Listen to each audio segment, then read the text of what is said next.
That would be great. We prematurely published. We published. Well, what you we're did live. before.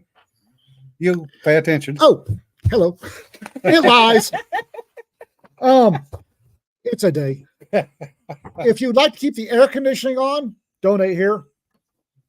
If you like coffee, talk to these guys. Smart ass t-shirts here.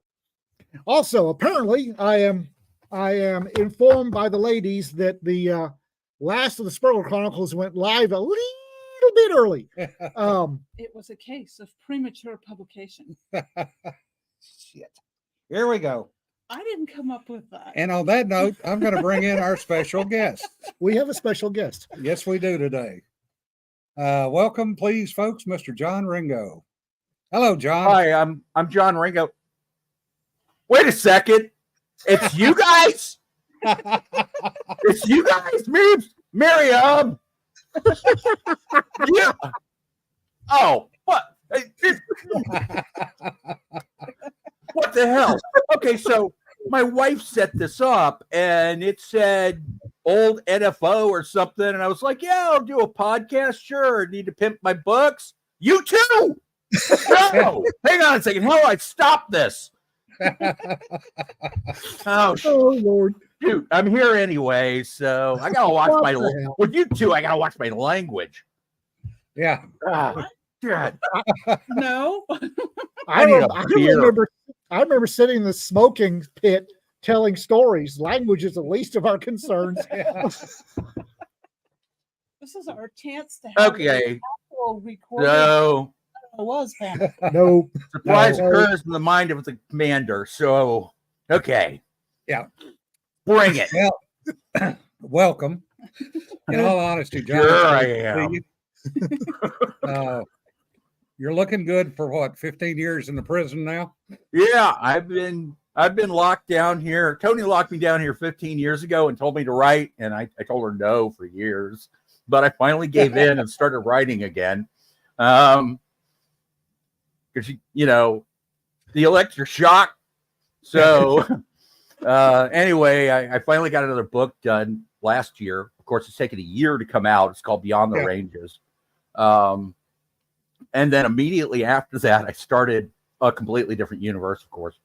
And it's like, well, we can't take 8 books at once. So, but I actually got back to, it would be John Ringo Book of the Month Club again. But that stuff's coming out on Substack. And it will be published by Bain at some point. I think we've completed negotiations on that. Sweet. And it is a super series. I've been following it on Substack and loving it. Oh, have you been following that? Yeah. Okay. Yeah, the main character is... Okay, so let's go to Beyond the Ranges. Beyond the Ranges is essentially my midlife crisis book. Tony hated it. And the reason she hated it was it's nothing but a guy going fishing. That was her description of it. I mean, like her review is, it's nothing but a guy going fishing. And I'm like, yep, exactly. Basic premise is there's a guy that's like in our age range who's like doing travel writing and stuff like that, and pretty much doing anything he can to make ends meet. And all of a sudden, there's like on the news is we've lost communication with a bunch of the world. Next thing he's in a I wonder what might have encouraged this, a gray room. And there's a screen in front of him with this like weird, obviously a robot going, hi, Earth was destroyed. You've been rescued. You're now in a space station around a terraformed world. Good luck. And that's literally all you get. Yeah.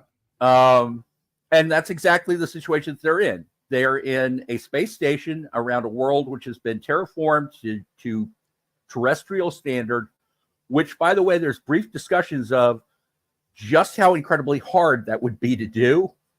It turns out it's 2 million years later. And from that point on, it's this guy who used to be a real outdoorsman. He was a wildlands firefighter. He's former military.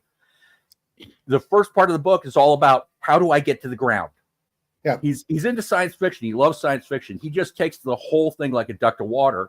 And where he'd been the Midland just kind of making his way, a guy on Earth, he sees the promise and everything and just grabs it. And his first thing is, the print food is terrible. People want real food. I'm going down to the planet and getting it for them. And builds a company around that like this quick.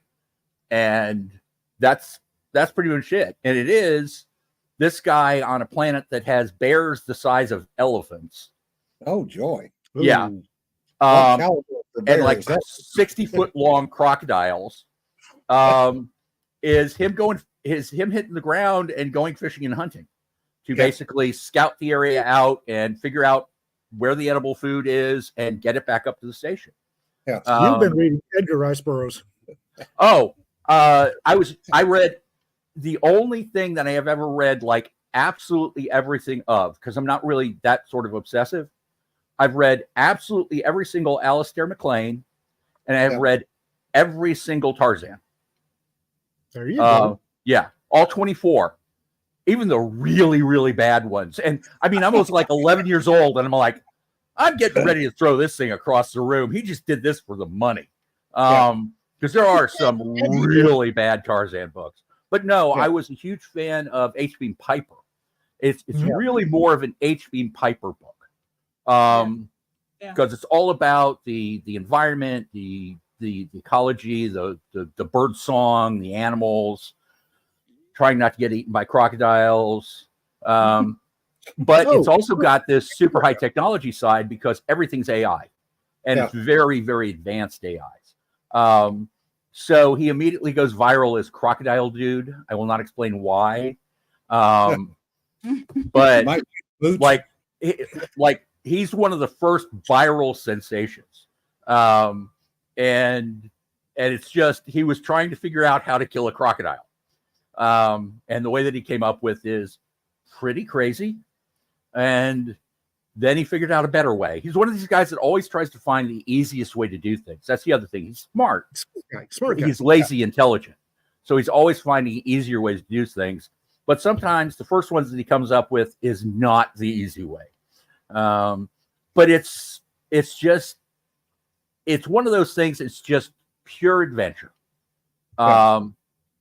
And there's another part which is written, which is from the point of view of somebody that's not enjoying it as much.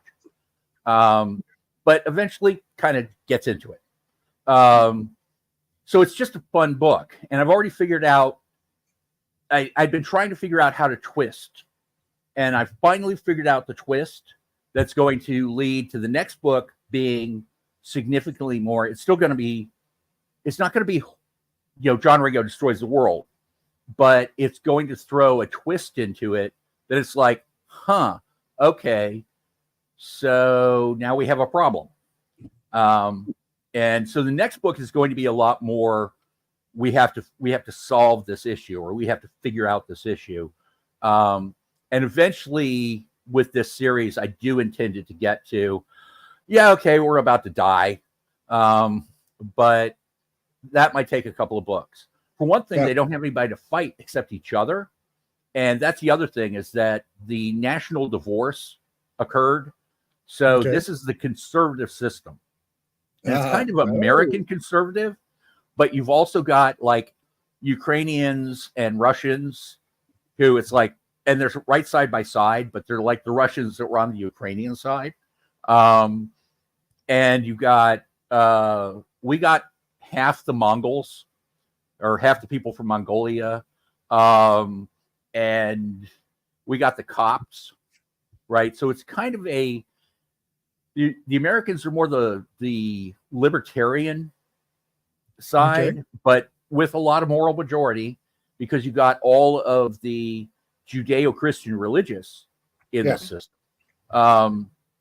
So, but right now, the only people to fight is each other, and we're actually getting along. So later on, there's going to have to be somebody to fight. Oh, yeah. Well, that's always going to be the occurrence. Yeah. Well, that's Beyond the Ranges. That's the book. I'm not getting into details but it mostly takes place on the ground.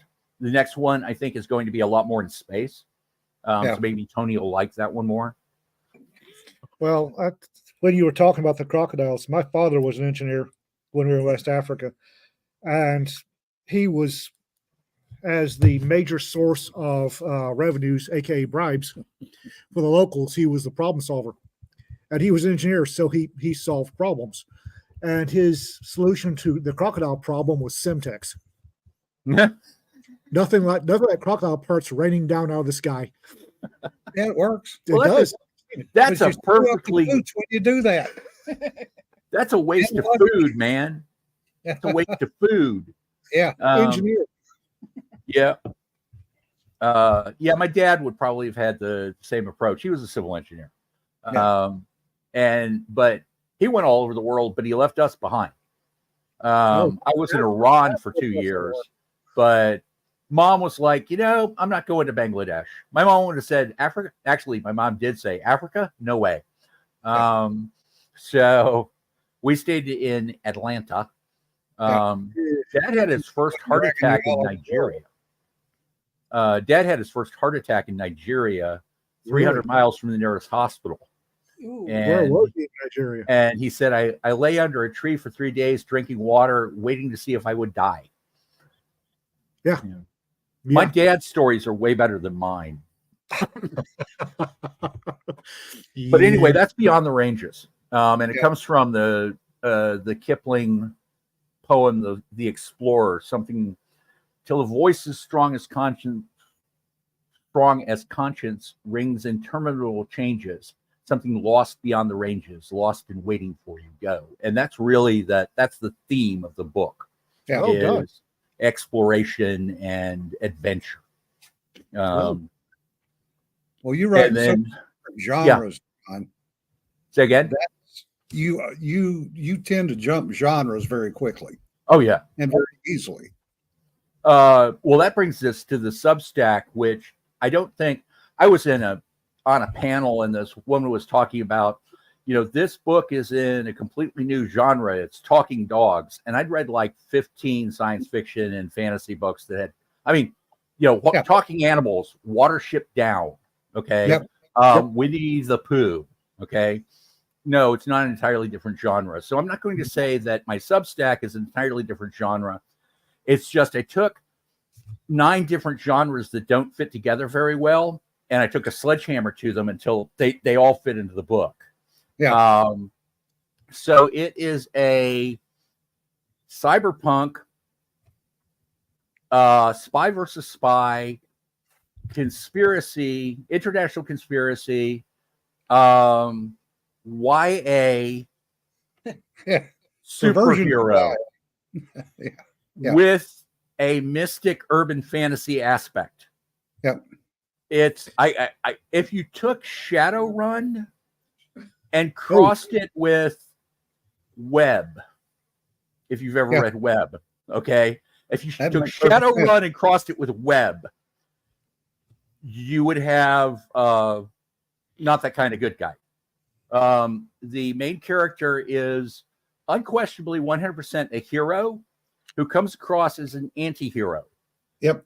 Okay. One of the things is, the whole, supers don't kill villains. Yeah. Right? The do not kill rule. This guy grew up in a ghetto, and he's like, the first rule is never talk to people when you're killing them. Yeah. That's like that's one of his. He said, lately I've been using it as a guideline, but it's a good rule. Never talk to people when you're killing. Yeah. That's his approach to life. It's not, I can't kill it. No, it's just don't talk to them when you do it, because that gives them a chance to get you first, right? Yep. You got to get the first strike in. As their old dad said, do it quick, do it quiet, and be thorough. There you go. That's it. That's very much the way that this guy is. This is Chad Gardinier from Monster Hunter. Yeah. If you've been raised in the ghetto in the modern era, dealing with COVID, and he was white, raised in a ghetto. Yeah. So he's been beat down repeatedly. He was in foster care. He's been abused and everything else. And he's come out of it just not liking anarchy. He's like Well- a serious law and order guy, to the Yeah. point where in the later books, when his powers get stronger, and he's an earth power, but that is the power to manipulate earth materials and to see them and to see through them. So he's got X-ray vision for Earth. So like he can see people at a distance, their bones. Yeah. So at one point he observes a rape, and this is like in book 4. And it's very clear that this guy is just a regular rapist. That's what he does. So he waits until he's away from people, kills him, and buries the body. Okay. And it's like that. Nope. This is a guy that does this all the time. Death penalty. Doesn't blink an eye. The guy's That's you know, one of the issues I have with the whole Batman thing. Is if Batman had thumped the Joker in the very first episode, how many hundreds of people would still be alive? oh yeah. I mean, all those people died because Batman didn't take them out. Yep. That's Yeah. it. So I mean, all I agree those with all those lives, you saved one life and you know that you're going to lose hundreds more. Yeah. I actually had an argument with a co-author one time, who was military and significantly older than or younger than I am. Not like young, but younger than I am. She entered the military well post Cold War, put it that way. Okay. And we got into an argument about in a crisis situation, right? What are you willing to sacrifice to save what?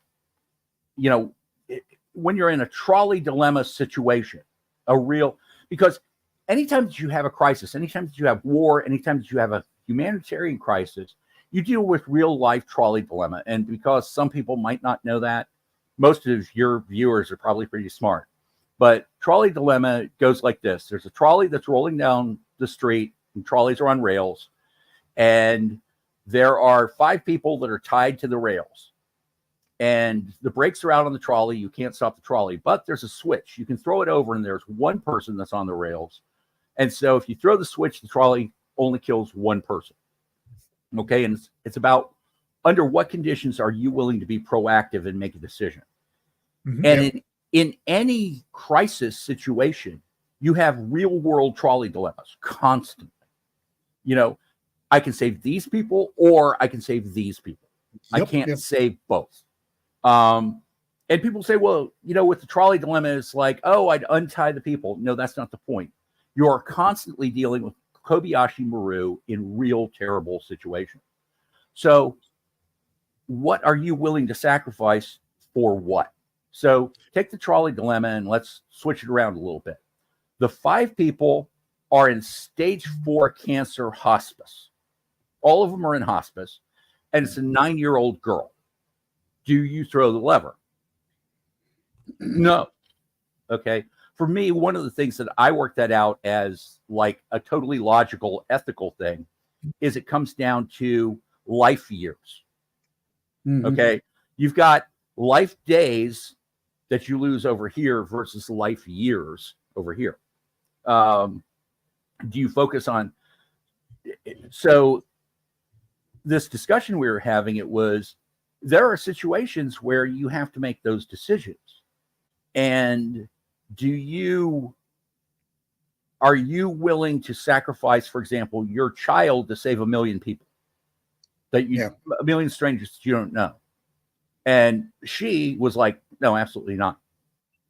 And I went, this is the thought process that is post Cold War, because in the Cold War, we had to actually think about things like Yep. that. And so anyway, in this universe, later on, it gets to when supers acquire in this universe, they hear the words, the storm is coming. And this has been going on for 50 years. And they're always, oh, the storm is coming, the storm is coming. But then the storm never comes. And it's at one point, one of the conversations, one of the older supers is like, it's like that play, Waiting for, and the main character goes, Godot. And he goes, oh, you know it. Nope. Lucky guess. But it's it's one of those situations where there's a lot going on. American European supers that would have like trained and gotten ready for it have been tricked and conned into keeping their powers weak. And it is a con. There is a international bad guy villain conspiracy that's so powerful that you can't just take it out.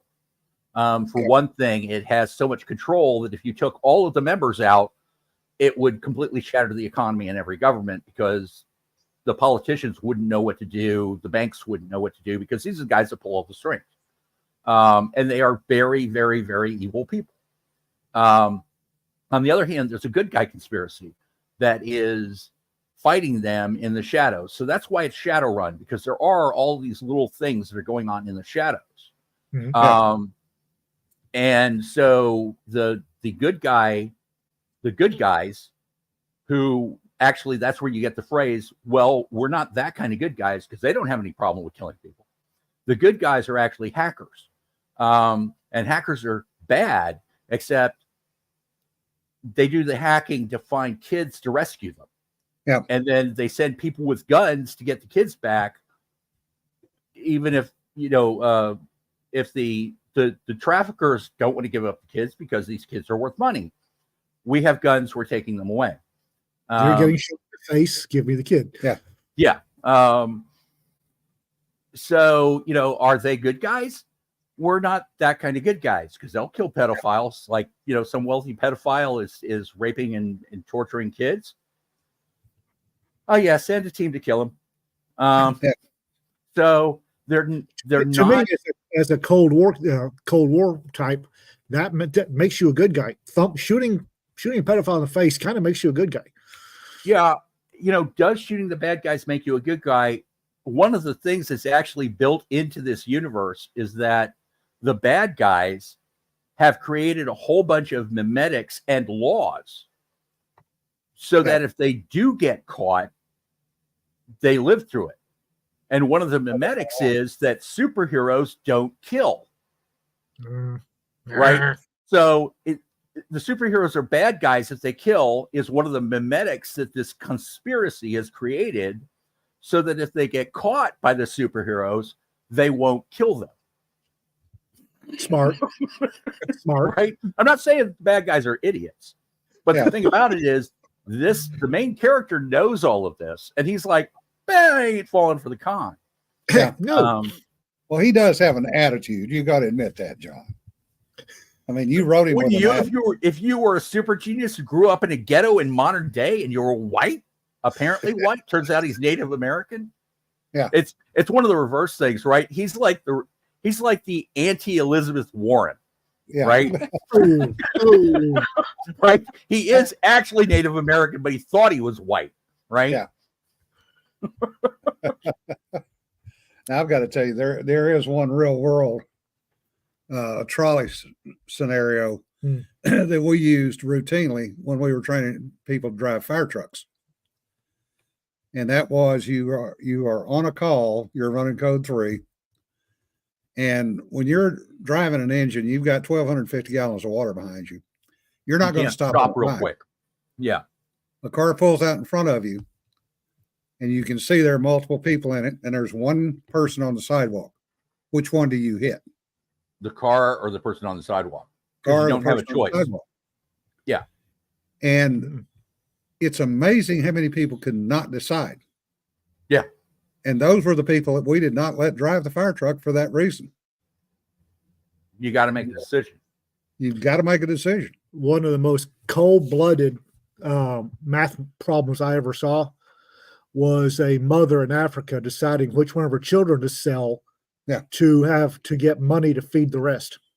Oh yeah. No, that is a very, very common dilemma in developing nations. I mean, it's a very common dilemma. A lot of the kids that are rescued, a percentage of the kids that are rescued, a fraction, I don't know what the fraction is because I'm not that deep into it, were sold by their family so that the rest of the family could eat. Yeah. And it's it is a traffic that has always been with us, and it always will. In one of the later books that I was just writing, he is talking with the Secretary of Super Affairs, and this is after the storm started. And he's like, one of the reasons that these guys wanted the storm is because the worse conditions there are, the more child trafficking there is. Yeah. And therefore the price goes down. And that's very realistic. That's no lie. You know, I've seen that in Thailand. I've seen that, especially in the Far East. Yeah, well, when things get better, the trafficking becomes less common. But in certain cultures, when the money becomes more available, they become consumers. And that's a lot of what's going on right now, is that cultures that are coming very, very directly out of agrarian cultures, like in 2 generations, go from agrarian to, or in a generation in some cases, go from agrarian to high-tech industrialized. The culture has not adjusted from agrarian. It's very early marriage, and therefore very early sex is like big deal. Right. And so the culture doesn't have time to adjust. And so, you know, having sex with 12-year-olds is what you do. You know, what you're not going to have sex with 30-year-olds. You have sex with 12-year-olds. And that's very accepted in that culture. And then you say, yeah, but that's child trafficking. Okay. You know, and it has gone on. It has gone on for as long as humanity has been around. Sacagawea was child trafficked. She was 15 years old when she ran into Lewis and Clark. They bought her for 2 blankets. Yeah. Right. She was literally, that's where you get the phrase sold down the river. She was kidnapped and then she was trafficked. This goes back as long as there has been humanity. In fact, there's arguments it goes back to chimps. And it's something that always will be around. But the more disturbed conditions are, the more you get it. So one of the things about disrupting societies is that you get more of it. So people who like it will disrupt society, so it becomes more common. There's a lot about child trafficking in the book. Now he doesn't directly. It's hard to read in some spots. He doesn't directly combat child traffickers, with the exception of MS-13's trying to kill him, so he's killing them back. A lot. He's like, you know, people are like, oh, you can't just kill those people. Hey, man, they're MS-13. There ought to be an automatic death penalty. I mean, they've got the tattoos, just freaking kill them, which is kind of how El Salvador approached it, except it's like, well, we can't kill 45,000 people because they'll get upset. So we'll just build the largest prison in the world and, oh my God, round everybody up in 3 days without them knowing they were coming. Holy cow. I mean, that was coordination. That was counter intel. I mean, I can't believe in Latin America they kept their mouths shut. Yeah, that is odd.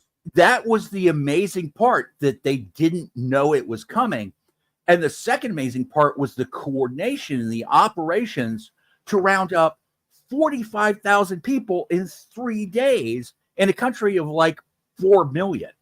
Yeah. Where did they get all the handcuffs? Right? As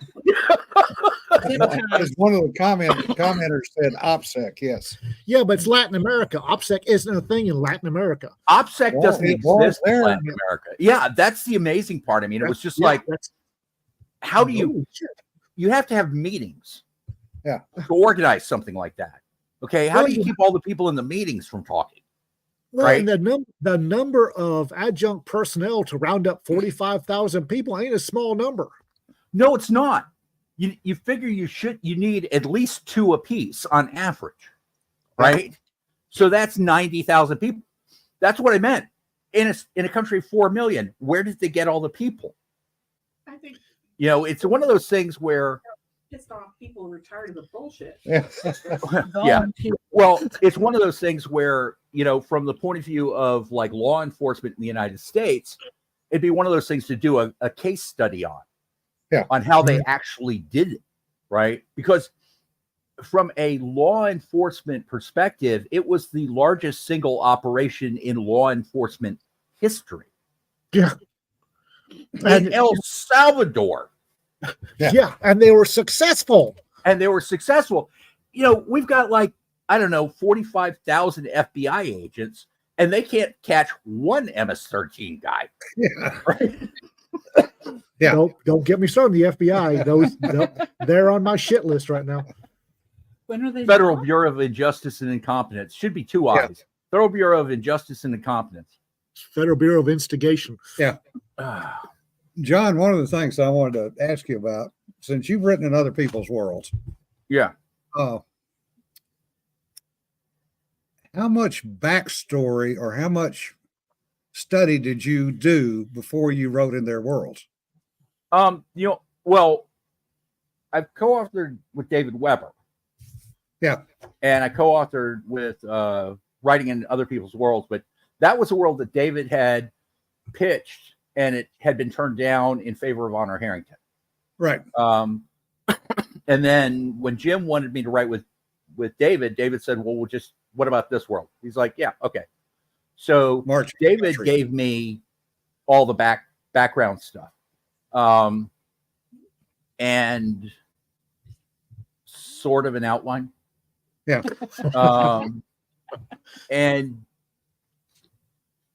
if you want me to talk about what I mean by sort of an outline, I will. I've talked about that a lot. Yeah. Go ahead. And so I wrote the books, and then David got them, and I had done one thing really stupid that was throughout all of the books, and David had to change it all. It was a huge rewrite. Kudos to David. A few other things were changed, but like 90% of the text was mine. Yeah.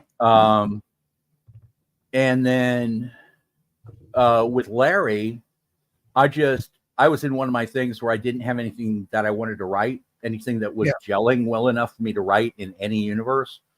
And it was the second time I'd read through the MHI books, and I all of a sudden went, hang on a second. And I just started writing.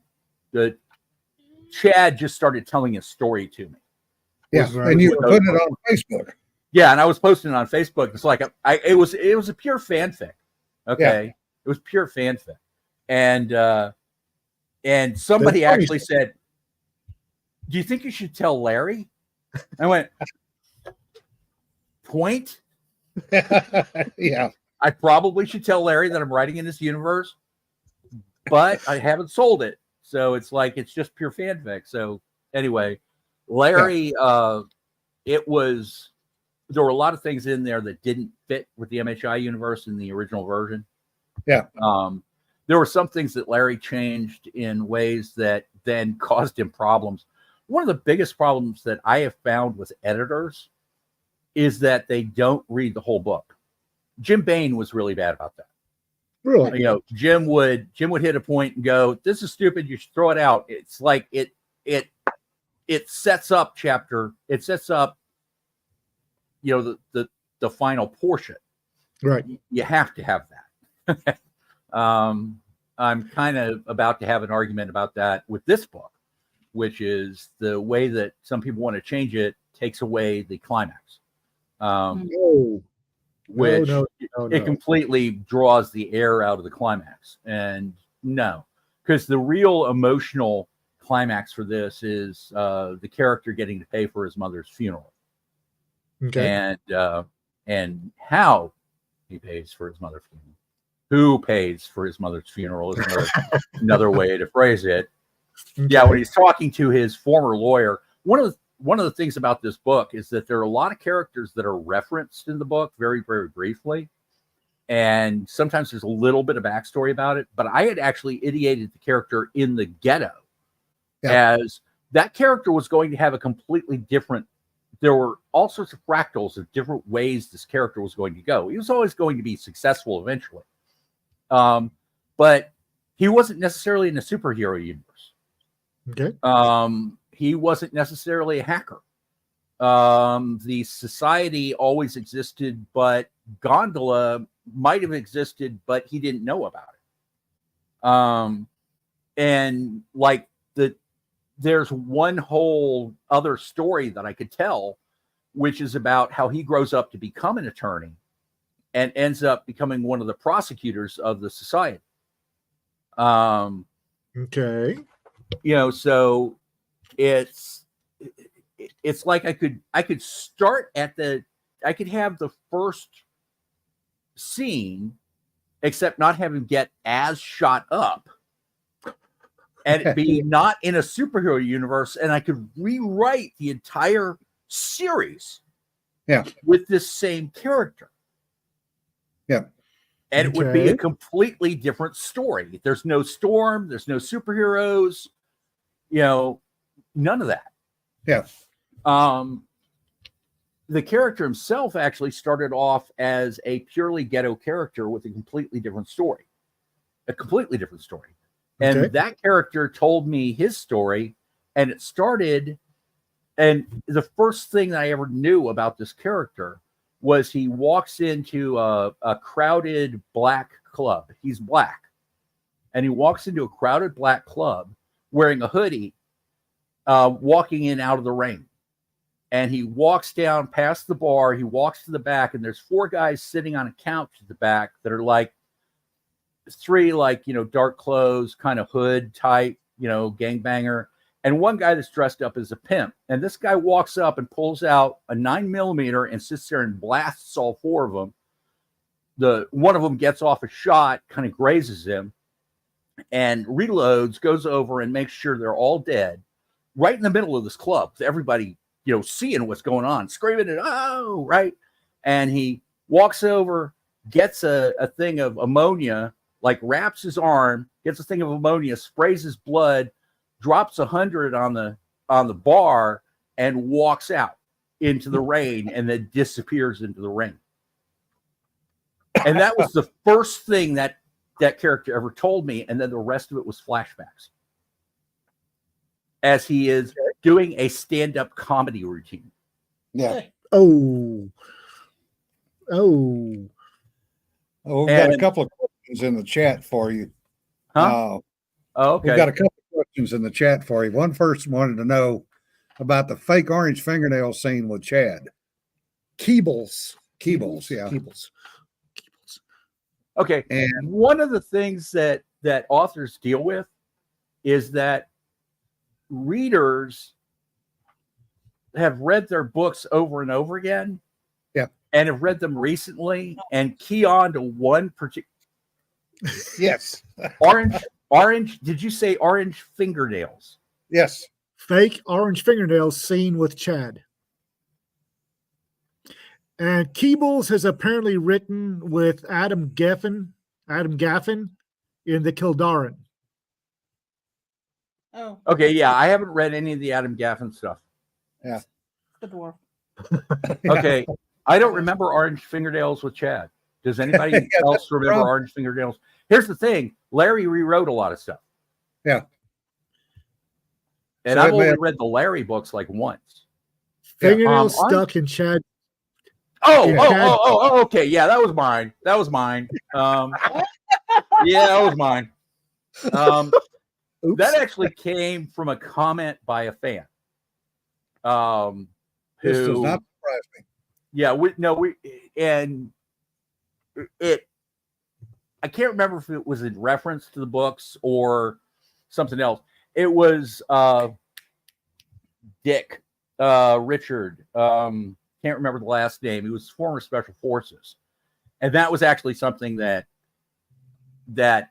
happened with a buddy of his that he mentioned because we were just sitting around at LibertyCon drinking and talking, and I can't remember why it came up, but he mentioned that. So I don't know, I'm writing this and I'm like, oh yeah, okay, the fingernails got to go in here because I finally got a place somewhere in a book to put the fingernails in because it was funny. So I do. I grab this stuff. I've got stuff that is just sitting there waiting for me to use, and I don't have as much as I used to. But there's still a character that I've got to write, and he might be. I'm thinking about making it Hamlin Devlin, because I was sitting in the Atlanta airport eating food when I, waiting for a flight, and there was this guy in my line of sight that sat down and he's got his tray of food and he sets it down, not like he's angry. It's just he sets it down very precisely. He reaches over, he grabs a thing of salt, he tears it open in a very precise way, and then he very precisely shakes it on his food, and then sets it back down. And I looked at that and I went, "That's an interesting character trait," and I've never used it, but that little story I can't remember who it was, but that was what they came from. It was just, I got to do that. Oh, I finally got a place to put in the fingernails. Okay. Was pretty much what it was. Well, and it's like I've written things intending to put it in one book, and it ends up 4 books later. Yeah, but you never throw anything away. No, you never know when it'll fit. I have got huge things of and I've thought about in the Substack, because keeping up with the content for the Substack is really difficult. I've thought about with the Substack, it's I'm kind of running out of content. So this week you get everything that I cut from Not That Kind of Good Guy. Yeah. That's what you get. Okay. And it's just a whole bunch of random shit totally out of context. Right. This is what you get. Sorry. This is what you get for your money this week, because I'm running out of content. Yeah. How's your experience been with serializing your novel on Substack? It's been good. I've loved the feedback. I've been able to, I've used the feedback a lot. It's why do you need a copy editor? Because there's always somebody it's supposed to be there, THEYRE. I'm like, and at first people were like, well, right here, I think that it probably should be. And I'm like, oh, awesome. Thank you very much. Right. Let me go edit that. And sometimes I don't get all the edits, and I'm like, damn it, I got to go back and look, because then you got to look through 100 comments to find the edit. Yep. And I need a completely separate with each of the things. It's okay, this is the comments for edits. But no, I've really liked it, and it's gotten me jazzed about it because I'm getting constant feedback on it. Yeah. And sometimes it's kind of negative. The nice thing about the people who are paying for it, which are the only ones that comment, is that it's not like an Amazon comment where you've just got people coming in and going, I fucking hate John Ringo, and so all of his books suck, and he's dangerous, and he's a Nazi, and he's a fascist, right? I don't have any of that stuff to deal with. Every now and again, some of the places the book will go, people will be like, I really don't like this. And I'm like, well, which is valid. Some people like it, some people don't. There's a whole thing, especially in the first 4 books. In the Storm, it doesn't come up at all, because the Storm is a very, very physical thing. But in the first 4 books, there are a lot of stuff about actual angels and demons having actual effect. And there are a lot of people that are I don't like this. Another thing is that the character is very Mary Sue.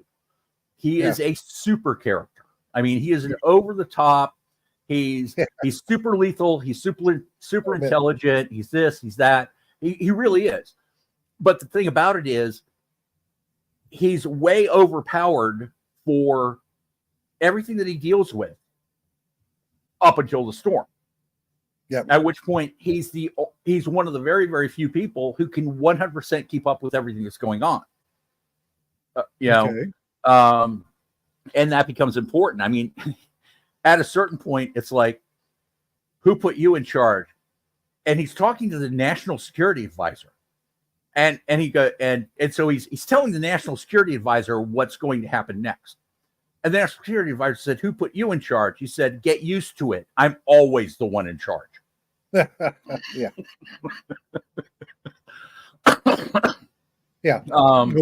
But I one of the things is I haven't figured out what the bad guys are going to do to retaliate, because they're kind of in a very, very they screwed themselves thoroughly.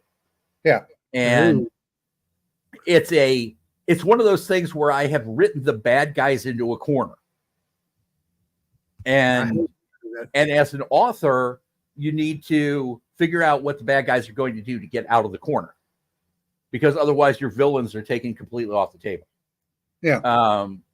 and I'm kind of at maybe we just create new villains and we kill all of these. And please understand that's kind of where the main character's at. Yeah, these guys have outlived their usefulness and they're really, really nasty people. So let's just kill them all. Kill them all. For a while there, he was like, well, we kind of still need them because they've got all the strings, and then all the strings just go away. And he's like, he's kind of at, let's just kill them all. There's no real reason to not kill them now. Yeah. No, they have no more leverage. It's done. Yeah. Oops. Their leverage just disappeared. Oopsie. Sucks to be you. Yeah. Maybe it's time. So there's this thing where I can heat up bone. Yeah. I'm about to demonstrate it to you personally. This is going to be very unpleasant. You're having too much fun with this. That's good. Yeah. And the thing about this particular universe is I've ideated it. This is actually the one way that I didn't have set up. Like this is totally new for me. I mean, not everything that I'm doing is totally new, but like I'm kind of Cory Doctorow, who overall I don't really like him much, but he's got a good description sometimes of writing, which is you're on a road at night that's a twisty road. And you know that the road eventually gets someplace, but you don't know where the twists are. Yeah. He stole that from Agatha Christie. Did he? Okay. That's similar to how she describes her pantsing writing style. I have a better and clearer road for this story that's completely different.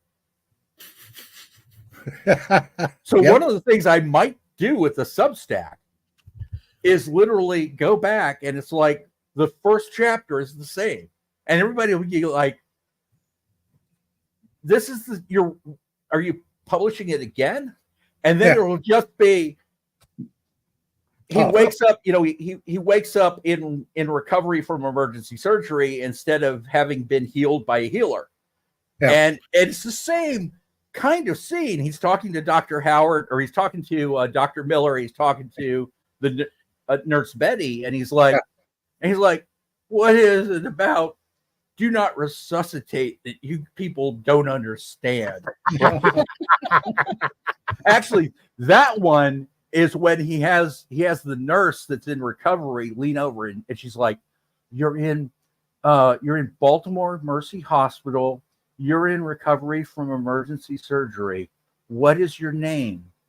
And water. Sip of water. And he goes, "Do you remember your name?" Brains. What? Brains. I died again, didn't I? You were? Yeah. I'm a zombie. You bastards keep bringing me back from the dead. Right? And that's the end of the chapter. Yeah. Right? And then it's completely, from there on, there's no supercore. There's no instant healing. Yeah. He's in a hospital, and with that one, it's Gondola, and like MS-13's still trying to kill him, and he's lying there in the hospital. So he's got to get rescued from the hospital by Gondola and gets whisked overseas, where he then trains as a mercenary. And the next thing that you see him after like being flown off in a jet is this guy with blonde hair and blue eyes who's Ukrainian, who's in the middle of rescuing kids. And he has trained as a mercenary. He now has a complete cover of being a former Ukrainian soldier who was born and raised in Ukraine. His families were killed by the Russians during the war, blah, blah, blah, blah, blah.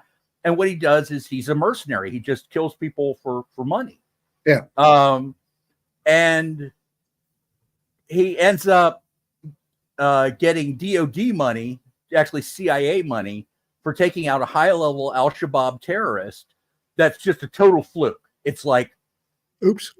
the number 2 guy at Al Shabaab just like literally walked into his sights, and it's like, and it's a lot of money, and he gives most of it back, but he since has found out that he's the heir to the Follett fortune, which is the trust, which is part of the society, because he is still Gondola, right? And so it's the return of Boogie Night, and he's coming back to go after the trust. He's coming back to go after Eric Bear and everything else, but he's doing it personally. And then it turns out that Bear had killed the prostitute. So it's all a lot of the same stuff, and it's completely fucking different. Yeah. You read a lot of Marvel's What If series of comic books, didn't you? No, I have ideated this stuff for years. I mean, that's what I was doing when I wasn't writing. Right. Yeah. Okay, so the Beyond the Ranges stories, I've got a dozen different fractals that it can go in. This, I got a dozen. I can go back to Black Tide on Substack and have it be a completely different, and let me tell you, much, much darker story. I was actually surprised. Way more grim than it is, and still involving the Smiths. Yeah. And let me clear you, bad things happen to the girls. Yeah. Yes. Okay, really grim, nasty. Yeah. Yes. And it's still the Black Tide. It's still the same characters. Mm-hmm. Well, that's always the choice that we make as writers. Yeah.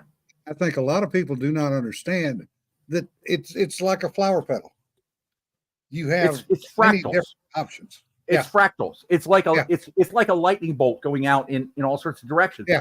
There's all sorts of things you can do. And then when you actually sit down and start typing, the quantum state collapses.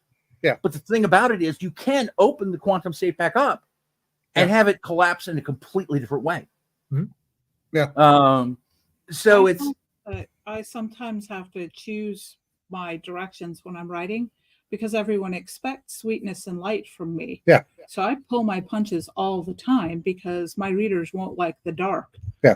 So I like the idea of being able to, on Substack, John, being able to explore stuff that might not be marketable elsewhere. Yeah. Yeah.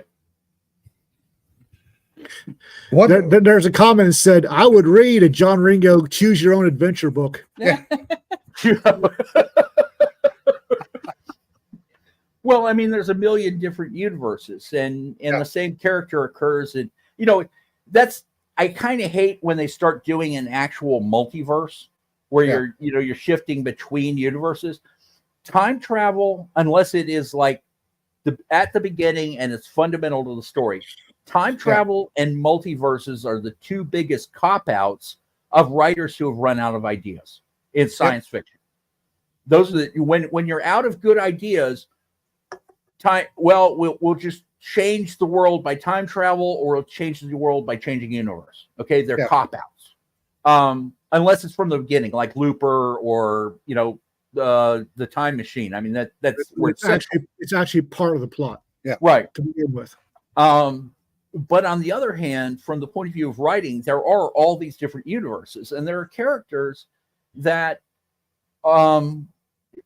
I have a whole bunch of fairly stock characters, especially in the beginning. I used certain characters over and over and over again in different universes. Adib Julian is Stewart. Yeah. Okay. In March of Country, you've got Adib Julian, right? Mm-hmm. It's the exact same character as Stewart, who is based on a guy that was in my mortar platoon. Yeah. Mueller, and I think there was a Muller, okay, are all based on my best friend. Yeah. So all these characters occur in different universes. I mean, come on, Callie and Faith, right? Yeah. I've done it. I don't think I ever wrote it down, but I thought about writing down Saturday Night in Ringo's Tavern. And what Ringo's Tavern actually is it's the green room for all the characters, like where they're waiting to go on stage. Oh. Right. So Faith, the I'm done with black tie. So the Smiths come walking in, and it's like, Callie? Yeah. Right? They're like, no, Faith, why? And then there's the grown-up Callie there, and it's like, hang on a second. Whoa. Yeah. Wait, who the hell are you? Right? Yeah. So they're getting into an argument with each other. And Michelle and Sophia walks over and kind of does this because she can tell that they're sisters. And it's like, yeah, okay. And then it's like Sophia and Michelle just standing there side by side watching Callie and Faith argue. Yeah. Right. Well, and it's the Joe Buckley character. Well, Joe Buckley was a joke. Yeah. And you know, it just spread. And I don't think I was the first one to kill Buckley. I think that was David in The Cutthroat. Yeah. But I was the one that I think I was the one that popularized Buckley. You were. Yeah. And you know, after that, it just became, there was a point back when Bane's Bar was still really active. A guy came on and he said, I'm preparing to submit my first book to Bane Books. And I've gotten it all the way that they want it submitted, but I have a question. Who is Joe Buckley, and are you required to kill him? Yeah. And Joe, you know, when this was big, Joe was just like, whatever. Yeah. Right. Because he's a real guy. Yeah. We've met him. I remember the conversation that we had in the smoke pit over to Choo Choo. We were sitting there talking about Joe, and we had come up with the Church of Joe. Right. Old Joe, new Joe. And Joe came walking up, and he looked at you, he looked at me, and he went, ah, fuck, and turned around and walked off. Yeah. Joe has died. Joe has risen. Joe will come again. Yeah. Yeah. Sorry, God. Sorry. Just joking. Gotta remember, God, you know, God is all knowing. God is all knowing. God is all powerful. Comedy is part of our lives, so God is all humorous. Right? Yeah. There was a comedian one time that did a Have you seen great giraffe version of that. or a platypus. God Huh? has a sense of humor. Yeah. See the platypus draft. God has a sense of humor. There was a comedian that did a great version of that one time because he'd made like a Jesus joke in Mobile, and somebody was like, "That's blasphemous. You shouldn't talk about Lord Jesus that way." And he said, God is all humorous. So he does this thing. Can you imagine God like, okay, angels, gather around, right? And it's like, oh, God's going to go on it, right? And he's going through this whole thing, and he's like, and it's like 2:00 in the morning. He's just been riffing on all these jokes, and the angels are howling. He goes, hey, right? And hey, he's like, you know, Jews, you can't eat pork or use electric light on Saturday, but only Saturday. And he goes, and it's like 2:00 in the morning. He goes, hey, I was singing, I got it. Go better one. Yeah.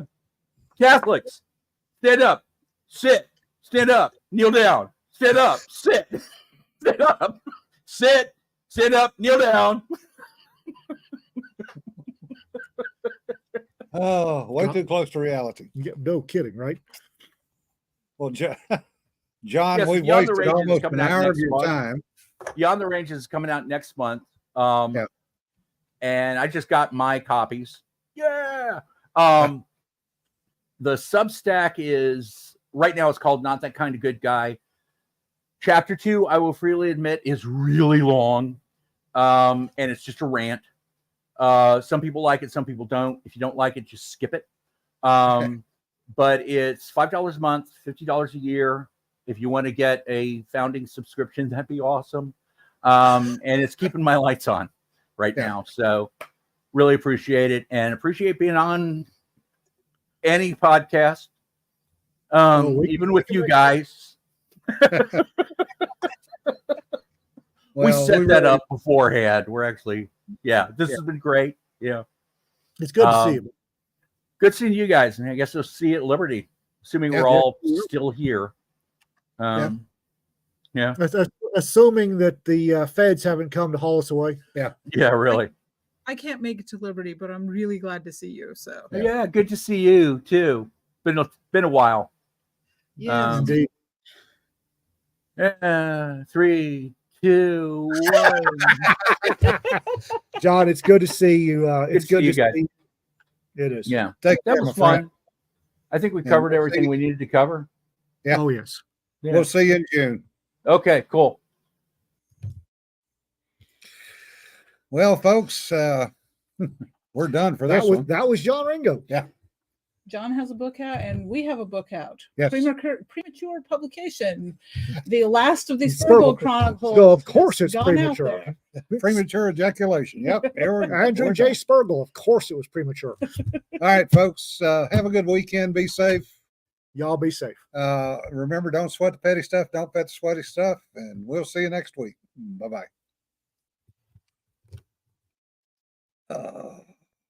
Oh, it's good to see him. Yeah. You might want to actually exit the stream. There you go.